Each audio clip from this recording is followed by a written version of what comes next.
Я лежал в постели и не мог заснуть. Я был один дома, в тихую безлунную ночь. Я ворочался, пытался найти удобное положение, но все равно мне было неспокойно. Что-то сегодня ночью было не так. Я ворочался и ворочался, пока наконец не нашел удобное положение. Я закрыл глаза, но не почувствовал большой разницы. В комнате было и так слишком темно, чтобы увидеть хоть что-то. Я лежал тихо и неподвижно, тело расслабилось, и разум затуманился, и я наконец был готов к необходимому мне отдыху. Вдруг тишина была нарушена. Мои глаза широко открылись, а в голову сразу полезли страшные мысли. Почти без всяких сомнений, это был звук удара кулака по стеклу. Но нет, это не может быть. А зачем кому-то будить незнакомого человека у него дома? Подумай логически. Если кто-то хочет вломиться, то зачем ему стучать в окно? Они просто разбили бы окно, вломились в дом и наделали много шума. Либо пытались бы вести себя как можно тише. Зачем стучать? Монстров не существует. Я немного успокоил себя и мог бы просто посмотреть в окно, но я отвернулся в другую сторону.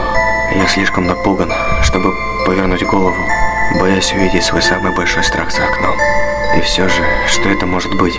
Может быть, пара птиц ударились мне в окно? Это слишком неправдоподобно. Может, это какие-нибудь детишки гуляют ночью и стучат в окна, чтобы повеселиться? Это возможно. Давай еще подумаем. Может, это все мое воображение? Может быть, я услышал обычный скрип в доме, и моя паранойя превратила его в стук?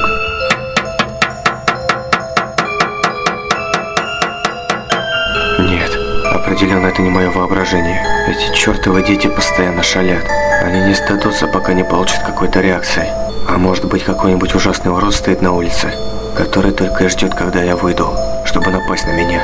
Не будь параноиком. Кроме того, он снаружи, а я внутри. Пока я не услышу треск стекла, я знаю, что я в безопасности. Монстров не существует. К тому же, я еще не совсем сюда переехал. Может быть, эти дети поймут, что я крепко сплю, и оставят меня в покое. Нет, это не могут быть дети. Ни один ребенок не будет так долго ждать, только ради того, чтобы разозлить кого-то. Им бы просто стало скучно, и они двинулись бы дальше. Но что это тогда? Почему серийный убийца из всех людей на свете выбрал именно меня? Подумай логически. Монстров не существует. Не будь параноиком. Они снаружи, я внутри. Пока я не услышу треск стекла, я в безопасности. Но если это не монстр и не убийца, тогда кто?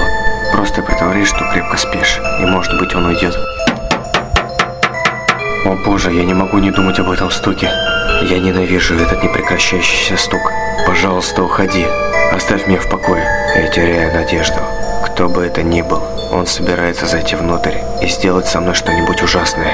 Выдохни. Теперь сделай глубокий вдох. Я ощущаю, как сердце выскакивает у меня из груди. Просто расслабься.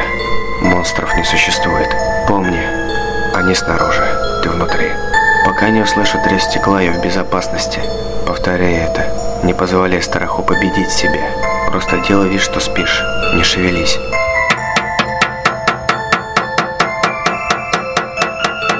Помни, они снаружи, ты внутри. Пока я не услышу треск стекла, я в безопасности. Монстров не существует. Просто делай вид, что спишь. И молись, чтобы это закончилось.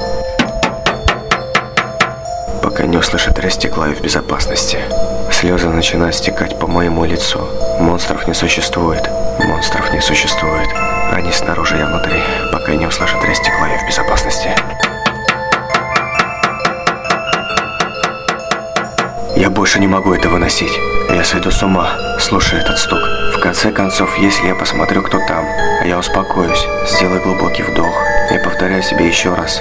Они снаружи, я внутри. Пока я не услышу треск стекла, я в безопасности. Я делаю еще несколько вдохов. Мое сердце стучит с такой силой, что готово вырваться из груди. Я медленно поворачиваю голову к окну. Мое сердце останавливается, и я слишком напуган, чтобы кричать или пошевелиться. Я повернулся к окну и увидел бледную фигуру со светящимися глазами, смотрящими сквозь меня, прямо мне в душу. Ужасная ухмылка расползается по его лицу. Все это время оно стояло внутри, стуча в мое окно.